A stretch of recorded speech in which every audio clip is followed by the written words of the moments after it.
रहीम अस्सलाम वालेकुम। उम्मीद करता हूँ तमाम दोस्त खैरियत से होंगे। मैं हूँ आपका अपना मेज़बान मोहम्मद बिलाल। अल्लाह के फजल और करम के साथ आज अपनी प्यार सी यूट्यूब फैमिली का बहुत मज़ेदार रेसिपी लेकर हाजिर हुए हैं।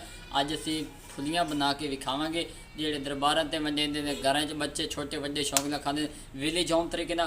तो जनाब चैनल को सब्सक्राइब नहीं किया तो जल्दी से कर दें MR.Food को, ताकि इस तरह की लेटेस्ट वीडियो वक्फे वक्फे से आप तक पहुँचती रहें।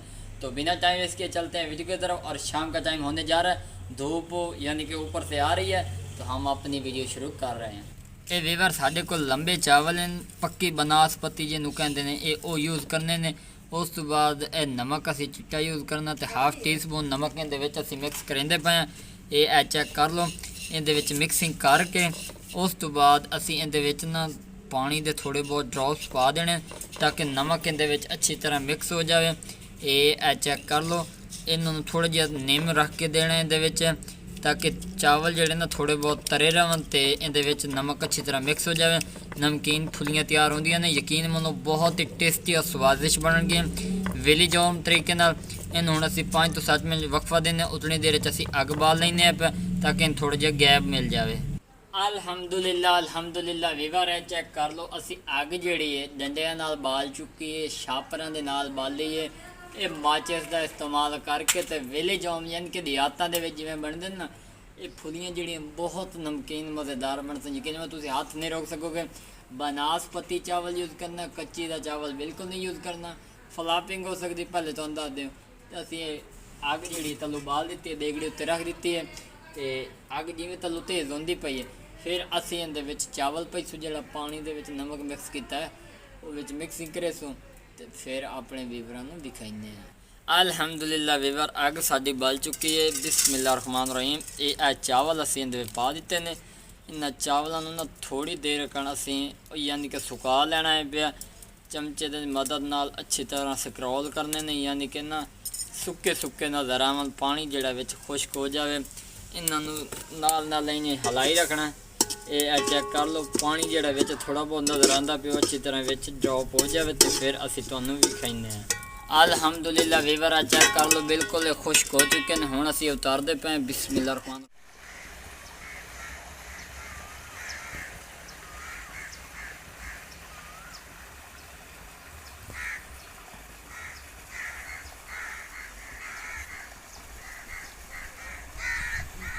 अल्हम्दुलिल्लाह वीवर चेक कर लो, पतीला असीं वड्डा रख दिता, इहदे नमक असीं पाया जिहड़ा घरां च यूज़ होंदा, इनू असीं गर्म कर रहे हैं पे।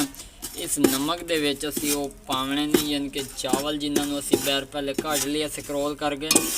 ये चेक कर लो, अग इस मीडियम में होनी चाहिए, लो टू मीडियम फ्लेम दे, ताकि साडे जिहड़े ना फुलियाँ अच्छी तरह तैयार हो जान। ये जिवें गर्म होंदा, उस तो बाद मज़ीद इनकी कंडीशन तुहानूं असीं दस्सने हैं। अल्हम्दुलिल्लाह वीवर चेक कर लो, नमक साडा जिहड़ा अच्छी तरह गर्म हो चुका है। हुण असीं इहदे चावल पैंदे पे हैं। अल्हम्दुलिल्लाह जी चेक कर लो, चावल असीं इहदे सारे पा दिते ने। ये तुहाडे सामने पिया। हुण अगला मेन प्रोसेस शुरू हो रहा है। इहदे हुण असीं अच्छी तरह मिक्स करेंगे। ये चेक कर लो, जिमें जिमें गर्म होंदे जासन, मिक्स होंदे जासन, ये फुलियाँ बनिया जासन। तो अगर अभी तक हमारे चैनल को सब्सक्राइब नहीं किया तो जनाब कर दें। ये आप लोगों की तरफ से हमारे लिए प्यार, इनाम और मोहब्बत होती है, ताकि हम लोग इससे बेहतर वीडियो आप लोगों के लिए लेकर आ सकें। अल्हम्दुलिल्लाह वीवर तो है चेक कर लो, इन्हों की शिकल चेंज होने लग गई है। तुसी वक्फन फवक्तन चमचा हलाई रखना है, ताकि तुहाडी जिहड़े फुलियाँ जिहियां ने वो सड़न ना और एक खूबसूरत कंडीशन दे विच आ जान। ये चेक कर लो, चावलों का रंग चेंज होने लग गया। तो अल्हम्दुलिल्लाह जी इस कंडीशन में तैयार होंदियां ने। इंशाल्लाह तुहानूं मज़ा आएगा। तो जनाब इसी खुशी में हमारे चैनल को सब्सक्राइब कर दें। ये आप लोगों की तरफ से हमारे लिए प्यार, इनाम और मोहब्बत होती है। तो अल्हम्दुलिल्लाह जी चेक कर लो, फुलियाँ फाइनल साड़ियाँ तैयार होने लग गई हैं। इन्होंने मज़ीद थोड़ी जी और पकाई करें, तो फिर अपने वीवरां नूं विखाइने हैं।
अल्हम्दुलिल्लाह वीवर फाइनली साड़ी जड़ी ना फुलियाँ तैयार हो चुकी ने।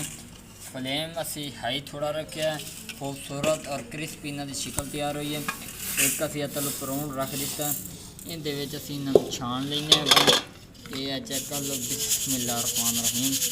अल्हम्दुलिल्लाह जी अल्हम्दुलिल्लाह, बहुत ही क्रिस्पी और मज़ेदार तैयार हुई ने। ये है चेक कर लो।